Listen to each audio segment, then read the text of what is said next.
En este último video de esta primera sesión de Marx, primera semana de trabajo con Marx, vamos a ver dos temas más que están contenidos en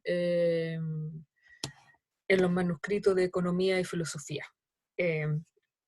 Y que, por ejemplo, el dinero corresponde a una sección, a un fragmento del texto que van a tener que leer.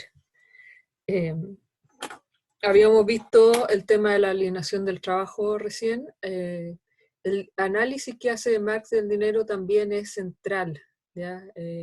Como constituye uno de sus núcleos de su pensamiento. Para Marx, el dinero es básicamente una pantalla. Voy a anotar acá.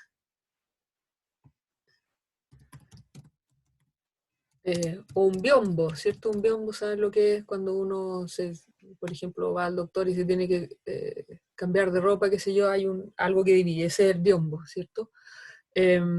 Entonces, va a decir, el dinero es básicamente una pantalla, un biombo, ¿ya? Y es un biombo que no nos permite ver lo que de verdad está ocurriendo. Por eso decir que es una pantalla y es un biombo. ¿Y qué es lo que no nos permite ver el dinero? Uno, primero, que el dinero trastoca y cambia todo lo que está acá, lo que había adelantado ya. Que trastoca y cambia todo. ¿A qué se refiere? Que el dinero lo que hace es que degrada las relaciones humanas porque las transforma en dinero, monetariza las relaciones humanas. Esto quiere decir que el amor, el afecto,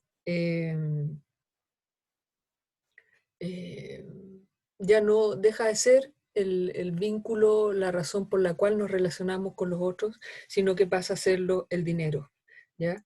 Y esto, ¿en qué se refleja? En que, por ejemplo, ¿quiénes son las personas que gozan de más alta estima? Pensemos en la sociedad, bueno, han sido criticados últimamente, pero igual, ¿quiénes son los que son admirados? A los que tienen dinero, ¿cierto? A la clase alta, a las clases poderosas, ¿ya? Y es más, si una persona no tiene dinero, es profundamente discriminada, denigrada, eh, por el solo hecho de no tener dinero. Da lo mismo su conducta ética, su conducta moral, si es un buen amigo, una buena amiga, un buen padre, un buen hijo. Todo eso da lo mismo, lo que importa es si tiene dinero o no tiene dinero. Entonces por eso Marx va a decir que el dinero trastoca y cambia todo, porque en vez de ser el afecto y el amor, la fuente de nuestras relaciones con los otros, van a pasar a ser el dinero. El dinero en este mismo sentido, Marx va a decir que es corrosivo, ¿cierto? Corrosivo, ¿ya? Porque a todo se le pone un precio, ¿ya? A todos todos tenemos un precio de partida. Nuestra ética, ¿cierto? Probablemente llegue hasta que nos ofrezcan una cantidad de plata. Lo que hace es que a la gran mayoría de nosotros nadie nos ofrece plata por nada, entonces podemos mantener cierto estándar de ética. Pero enfrentado a que nos ofrecieran una suma sustantiva, ¿hasta dónde llegarían nuestros valores, nuestra ética? ¿Ya? Probablemente todos tendríamos un precio. Es muy difícil imaginar que no nos venderíamos a ningún precio. Ya es como impensable en la sociedad actual. Y lo otro, relacionado con lo anterior, es que es corrosivo en el sentido que cosas que nosotros antes estábamos dispuestos a hacer sin recibir un pago a cambio, hoy día vamos a exigir un pago a cambio. ¿Ya? Cuidar de los enfermos, de los viejos, todo eso que antes se hacía por razones de afecto, qué sé yo, hoy día se tienen que pagar por todos esos servicios. Entonces va a decir, es corrosivo en el sentido que finalmente abarca todo. Es muy difícil que alguna relación, algo del ámbito del humano, quede ajeno al dinero. Entonces por eso todo avance y todo lo corroe. ¿Ya? Y lo tercero que ustedes van a ver ahí en ese texto es que eh, todo es posible si uno tiene dinero, ¿cierto? La centralidad que tiene el dinero hoy día significa que, aunque yo, por ejemplo, bueno, tema que ustedes conocen de sobra, ¿cierto? La educación. Si yo, por ejemplo, no he sido un estudiante talentoso o talentosa, que no, he sido básicamente más o menos mediocre, no me he esforzado mucho, pero bueno, si mis padres me han enviado a un buen colegio, voy a ir a una buena universidad. Y si no puedo entrar por puntaje, van a pagar por una universidad. Entonces, en ese sentido, dice que lo compra todo. Entonces, cosas que no tenemos las podemos llegar a tener gracias al dinero.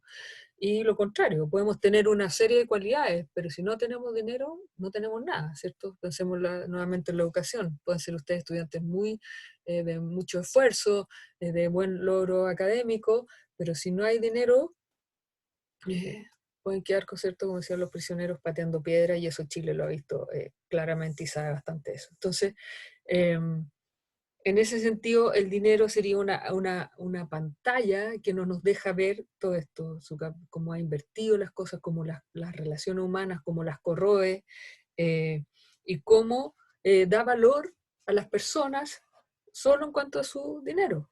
Eh, una forma, si ustedes, espero que no hayan tenido la experiencia, pero si van a un banco a pedir un crédito, va a lo mismo el tipo de persona que ustedes sean. Lo único que va a importar es si tienen suficiente dinero para prestar dinero. Entonces ahí les van a prestar más dinero, lo cual es una paradoja, porque si uno está pidiendo dinero es porque no tiene dinero, ¿ya?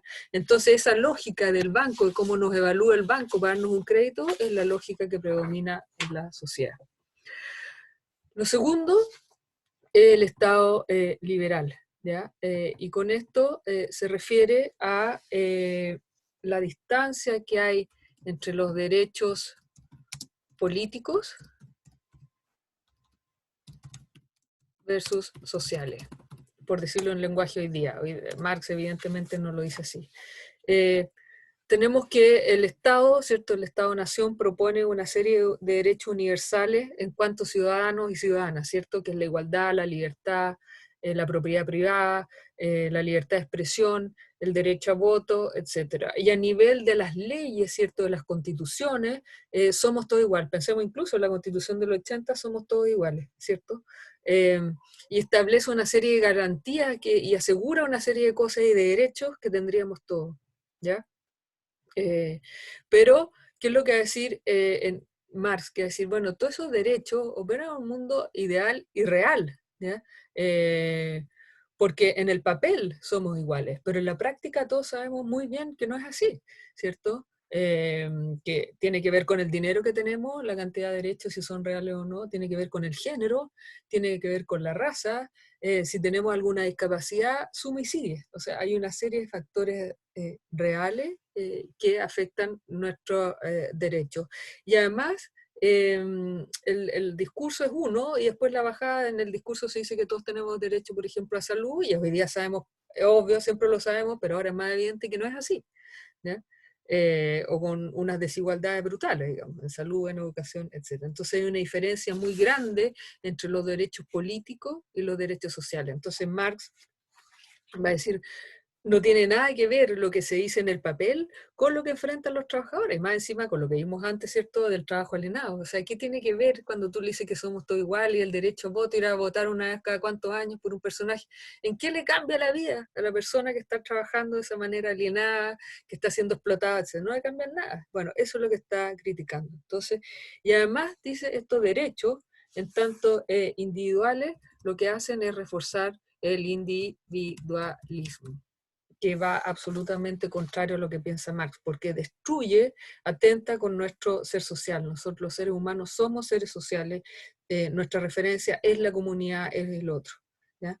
Entonces, eh, lo que hace con estos derechos individuales es que nos pone uno contra otro, porque el derecho, vemos al otro como una amenaza que puede quitar o amenazar nuestros propios derechos individuales. Entonces genera más barreras entre nosotros, desconociendo el bien común, que es lo que es la comunidad, que es lo central para Marx y que es lo que define la vida humana. Entonces, cerrando aquí, aprovecho que me queda como un minuto en estos textos, en el manuscrito y en el joven Marx, uno podría decir que Eh, el capitalismo, su diagnóstico es que es un régimen de alienación, desde la religión al Estado, pasando por el trabajo y el dinero. ¿Ya? Y frente a este régimen de profunda alienación, el proyecto político liberal no es suficiente, el proyecto político encarnado en el Estado-Nación. Y finalmente puede ser aún peor. ¿Ya? Frente a esto, Marx lo que se va a decir es que lo que se necesita es la revolución de los trabajadores para instalar el sistema comunista, y que en el sistema comunista se va a lograr superar finalmente la alienación que se produce en el sistema capitalista.